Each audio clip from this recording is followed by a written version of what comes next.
서울 아파트 매매, 전세 거래량 급감하고 있습니다.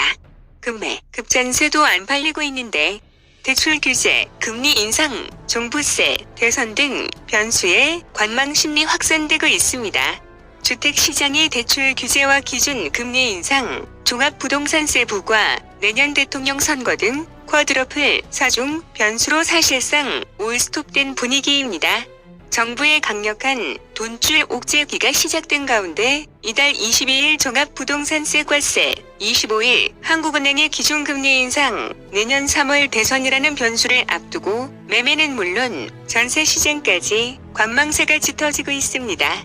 전문가들은 거래 부진이 계속해서 이어질 경우 조만간 집값이 하락 전환될 가능성도 있다고 예상합니다.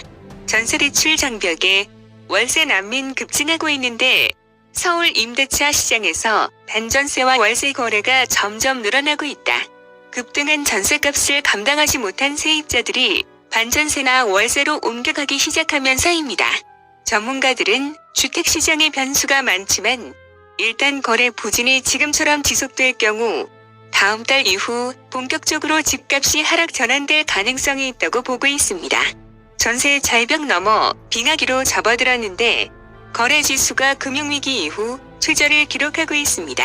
서울 아파트 전세 시장 거래량이 급감하면서 거래 활성화 정도를 나타내는 지표가 2008년 글로벌 금융위기 이후 최저 수준으로 떨어졌습니다. 작년 7월 말 주택임대차법 개정 이후 전세 매물이 급감한 상황에서 최근 정부의 대출 규제가 더해지면서 일선 중개업소에서는 전세 거래 건수가 크게 줄어든 것입니다. 한국건설산업연구원은 최근 발표한 2022년 건설, 부동산 경기 전망 보고서를 통해 내년 전세값이 전국적으로 6.5% 오를 것으로 전망했는데 임대차법으로 전세 대란이 빚어졌던 작년 상승률 4.6%보다 높은 수준입니다. 건설연은 내년 8월 이후 계약 갱신 청구권이 만료된 물량이 시장에 나오기 시작하면 전세 가격 상승폭을 키울 것입니다. 미국 테이퍼링, 자산 매입 축소와 금리 인상 등 선진국의 유동성 축소도 국내 시장에 영향을